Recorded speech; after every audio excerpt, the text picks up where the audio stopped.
When he says he's involved, he's involved. He's all in. He would just move heaven and earth to be here for the Dole Foundation. He was shooting a movie in New Mexico a couple years ago, came all the way here, flew all the way back, shot the next day. So Thomas I actually have a voice in that. Not but, my. That's what He's happened. my hero, so it's really just an honor. I'm so glad that my name is on this trophy that I'm buying Savannah a piano so she can place the award on the piano in her living room. Yes, exactly. So we're very thrilled to be here. There is a best way in order to combat that trauma and that ongoing desperation. It is community. It is being part of something bigger than oneself. And Hidden Heroes started doing this 10 years ago, and it is the key operative motor that drives any sorts of recovery, any sort of aid, any sort of binding, any sort of the care that goes into caregiving. You have to become a member of a community, and the community has to be formed by people who are saying, who's out there? Who needs us?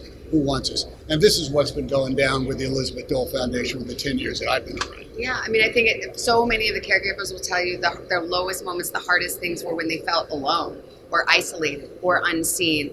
And just having someone who understands and who they can connect with makes all the difference. And it's actually astonishing that this organization is only 10 years old, because of course there have been military caregivers for generations and generations, but Mrs. Dole really saw a need. She saw a mission, and when Mrs. Dole sees a mission, look out. She will see it through to the very end. The Velvet Hurricane. Yes, and she's incredible. And you know, all of these caregivers will tell you that being part of this community, sharing information, has meant the world to them. I think we really try to keep and hold these caregivers in our hearts all year long. I know we at the Today Show are completely committed to telling these stories. We keep in touch with a lot of our caregivers. I was just saying hi to my friend Pat over there for one of the first stories I ever did. And I think that's, you know, again, like what Tom says is it's community. And we are in this community now, and we count ourselves as members of this community. And that's something that goes on. When you meet these families and you hear their stories, you're changed by it. You're not going to forget. And that is, I think, what propels us forward and why we come here year after year and why we want to continue to do the work. There's something fabulous about this, because if you just took this story from a woman took her husband to the VA because he desperately needed care as a veteran for wounds he suffered in the war, and they saw hallway after hallway, family after family dealing with the same problems that they had, and they realized something needed to be done. That's how it began. It just so happens that it was Senator Bob Dole was the veteran and Senator Elizabeth Dole was the wife that realized that if we have to do it because nobody else is doing it. I think it's an extraordinary grassroots organization that is all about bringing people together. What Chris said, where he was in 7th grade, and no one was asking what he was doing after school. No one was saying, hey, you want to hang out, because they knew that he was taking care. That breaks my heart, but it also, we have tangible examples of how it's different now because of Hidden Heroes. I think this is something that everyone can agree on. We all love our soldiers, we love our troops, we love our service members. And when we care for those who care for them, that is the patriotic thing to do. And I think that every American cares deeply about that. This is a unifying issue.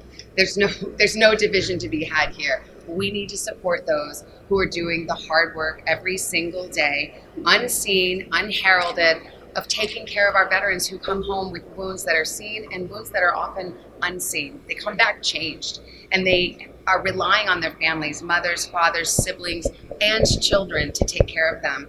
But they need support too, and that's where we step in. We're so blessed to live in this country. We have a volunteer military. People volunteer because they love our country, and they go out and they fight these battles for us. Well, the least we can do is be there when they come home. The idea of supporting our veterans is one of the easiest thing to pay lip service to. Everybody loves to cheer a veteran at a hockey game. Everybody wants to thank them for their service. What the community has to do is get together and provide this myriad of possibilities that people can't even begin to imagine. They need help getting to junior college sometimes. They need help with restructuring their loans and making their house payments. Some of them need help mowing their lawn or getting their shopping done. How can that happen at any other level than at grassroots, regardless of political party?